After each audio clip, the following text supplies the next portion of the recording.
आप सभी का कृष्णा की तरफ से कृष्णा का पाठशाला में बहुत बहुत स्वागत है।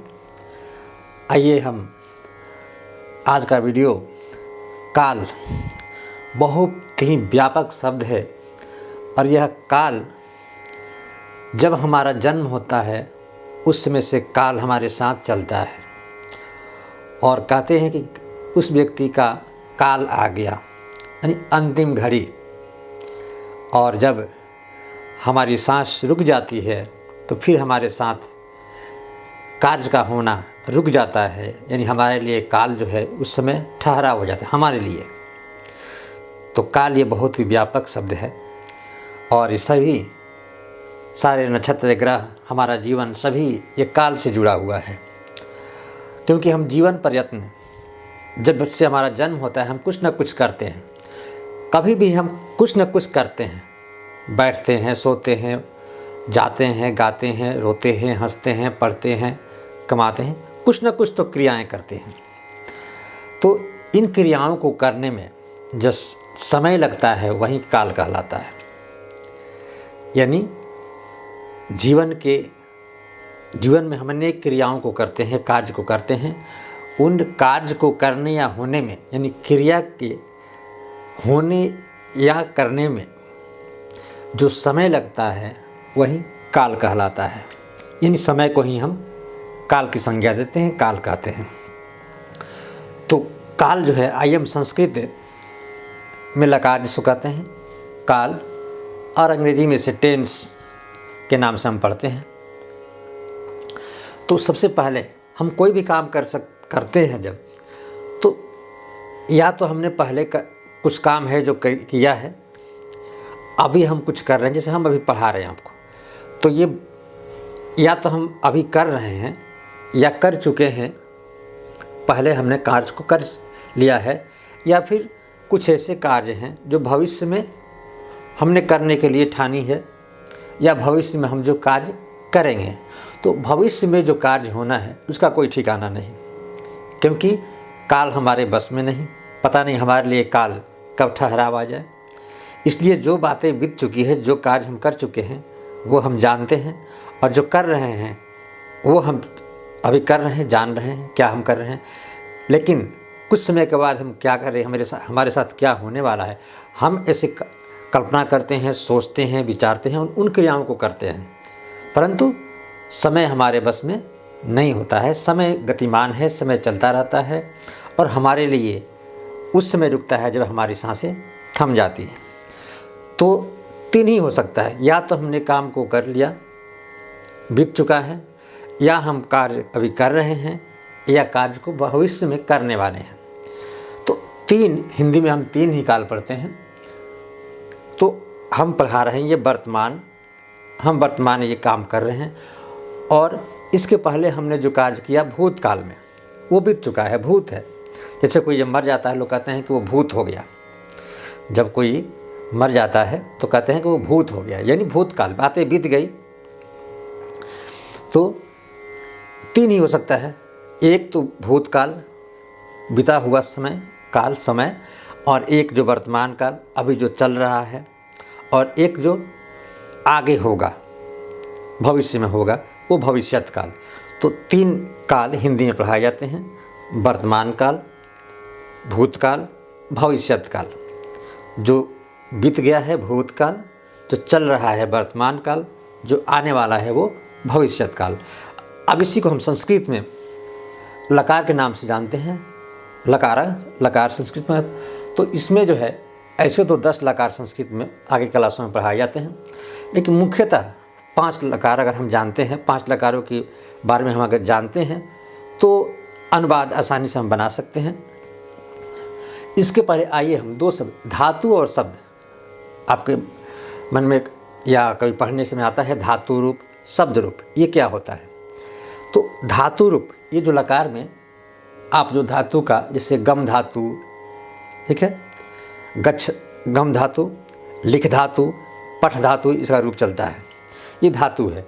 और शब्द रूप जैसे राम, मोहन, फल, ये लता, नदी, ये शब्द रूप है जो कारक की विभक्तियाँ जो होती हैं 8 विभक्तियाँ, 8 विभक्तियाँ में वो शब्द रूप होते हैं और ये जो है विभिन्न लकारों में धातु रूप होते हैं। तो आइए सबसे पहले जो है लट लकार वर्तमान काल। संस्कृत में वर्तमान काल को हम लट लकार के नाम से जानते हैं, इसे लट लकार कहते हैं यानी वर्तमान काल। इसके और अंग्रेजी में इसको जिसे हम प्रेजेंट टेंस कहते हैं वर्तमान काल। बात वही होती है, वाक्य वही होता है। अंग्रेजी में इसे कहते हैं ना कि जो समय अभी चल रहा है प्रेजेंट, जो बीत गया पास्ट, और जो आने वाला है फ्यूचर। प्रेजेंट पास्ट फ्यूचर तीन ही जो है बातें होती है। तो इस तरह से संस्कृत में लट लकार वर्तमान काल, तो इसमें जो धातु रूप चलता है उसके अंत में लगा रहता है तीतः अंति सीता था आमी आवह आमा। ठीक है। पठती पठतः पठंत, पठसी पठतः पठत, पठामी पठावह पठामा, ऐसे धातु रूप चलता है। एक वचन, द्विवचन, बहुवचन और प्रथम पुरुष, मध्यम पुरुष और अन्य पुरुष या उत्तम पुरुष। दूसरा है लंग लकार भूतकाल। भूतकाल में जो है ऐसे भूतकाल की पहचान है, क्रिया को देख कर क्या पहचान सकते हैं संस्कृत में, और जो है उपसर्ग के रूप में अ लगा रहता है। ठीक है। जैसे अपठत, इसका धातु रूप चलता है तो ताम अन, अह तम त, अम आव आम। ठीक है। तो अ लग जाता है जहाँ भी शब्द के पहले से अपठत, मतलब ये क्रिया जो है ये धातु शब्द रूप जो है ये क्या है, ये आपका भूतकाल में है। जहाँ अ लिखिए, अगछत, अपठत, अलिखत, और जब पहले आ जाए तो समझिए कि ये भूतकाल में है, यानी था थे थी हमको वाक्य में हिंदी में लगानी है। वह पढ़ता था, वह सोता था, इस तरह से। तो जैसे अपठत, अपठताम, अपठन, इस तरह से रूप चलता है, अ लगा रहता है। जबकि वहीं जब जाते हैं आप लिट लकार भविष्यत काल, तो वर्तमान काल के जैसा तीता अंत, लेकिन स्यति हो जाता है। भविष्यत की पहचान है। अगर वाक्य शब्द आप देखिएगा उसमें अगर स्यति लगा हुआ है, स्या लगा हुआ है, स्यति, स्यतः, स्यन्ति, यानी पठिष्यति, पठिष्यतः, पठिष्यन्ति, पठिष्यसि, पठिष्यतः, पठिष्यत, पठिष्यामि, पठिष्यावः, पठिष्यामा। तो इस तरह से अगर स्या लगा है तो समझिए कि वो क्या है, गा गे गी वाला हिंदी में उसका हम बात करेंगे, मैं पढ़ूंगा। जैसे अहम पठिष्यामि, मैं पढ़ूंगा, तो स्या आया तो पढ़ूंगा। और ये तीन। अब संस्कृत में दो और इसके अलावा हम पढ़ते हैं लोट लकार, ज़्यादा जो उपयोगी है, ज़्यादा जो काम आते हैं। लोट लकार आज्ञा सूचक, किसी को अगर आज्ञा देना है, ठीक है, तुम वहाँ जाओ, तुम पढ़ो ना, तो इस तरह से अगर आज्ञा देना हो तो वह वाक्य जो है लोट लकार में आते हैं। संस्कृत में किसी को आज्ञा देने वाले जो वाक्य होते हैं वो वाक्य जो है लोट लकार में उसका ये क्रिया होती है। जैसे कि इसका चलता है तू ताम अंतु अतम त अम अव आम, पठतु पठताम पठंतु, इस तरह से चलता है आज्ञा सूचक लोट लकार का धातु रूप। अब है विधिलिंग, चाहिए के अर्थ में। अगर वाक्य के अंत में चाहिए हो तो उसका अनुवाद हम विधिलिंग बनाते हैं। इसका शब्द आपको धातु रूप चलता है एत एताम एयुः, एह एतम एत, एयम एव एम। तो इस तरह से, और इसको हम वहीं जब देख लिए कि पठंतु अंत में, यानी अंत में हम जो वाक्य शब्द के अंत में, क्रिया के अंत में, जिसको हम प्रत्यय कहते हैं, जब किसी शब्द के पहले कोई शब्द खंड लगता है तो उपसर्ग, और अंत में उसके अंत में लगता है तो प्रत्यय। तो विधिलिंग चाहिए का अर्थ में जो वाक्य होता है उसमें एत एतामु पठेत पठेताम पठेयु। तो अगर आपको ये मेन मुख्य जो है प्रत्यय जो लास्ट वाला जो याद है तो आप आसानी से पहचान सकते हैं, अनुवाद भी बना सकते हैं और हिंदी करने में भी आपको आसानी हो जाएगी। तो अगर ये चूँकि अगर उसको समय जो है ज़्यादा समय तक अगर उदाहरण के साथ पढ़ाने में समय ज़्यादा लगेगा, इसलिए संक्षिप्त परिचय हमने, काल का संक्षिप्त परिचय हमने रखा। तो इस तरह से आपका संस्कृत में ये मुख्यतः मुख्य 5 लकार, जिसका अगर धातु रूप आप याद करके अनुवाद बना सकते हैं, या हिंदी करने में भी आपको बहुत ही आसान होगी।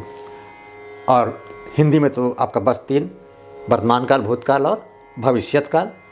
और अंग्रेजी में टेंस, प्रेजेंट, पास्ट, फ्यूचर। अब इसमें जो है प्रेजेंट का 4, पास्ट का 4 और फ्यूचर का 4, है ना। प्रेजेंट इंडेफिनिट, प्रेजेंट परफेक्ट, यानी present indefinite, present perfect continuous. तो इस तरह से अभी इस पर हम नहीं जाएंगे, लंबा समय लगेगा। तो कहने का मतलब है कि इंग्लिश में भी टेंस में आपके इसके भेद हो जाते हैं, सबके 4-4। और हिंदी में भी, हिंदी में तो मुख्य है, लेकिन इसके भी भाग वैसे ही होते हैं, सभी के जो है भाग किए जाएंगे, वर्तमान, भूतकाल, भविष्य। तो ये लंबा वीडियो होगा, लेकिन इसके भाग होते हैं। तो ये संक्षिप्त परिचय हमने संस्कृत में और कुछ हिंदी का, और अंग्रेजी में तो सिर्फ नाम हमने लिखा। तो इस तरह से आप अगर संस्कृत अनुवाद करना चाहते हैं, अगर आपकी हार्दिक इच्छा है कि अनुवाद हमें आ जाए, हिंदी अनुवाद करने या संस्कृत में अनुवाद करने, तो धातु रूप जो अंतिम जो सूत्र जो होते हैं मैंने बताया, वो अगर आपको याद है तो आसानी से आपको समझने में, कोई भी वाक्य हो तुरंत आप समझ करके उसका हिंदी भी कर सकते हैं, और हिंदी में है तो संस्कृत अनुवाद भी कर सकते हैं, बशर्ते कि शब्द रूप और धातु रूप भी याद होनी चाहिए। तो वीडियो देखने के बहुत बहुत धन्यवाद, और छोटे हैं तो बहुत बहुत प्यार।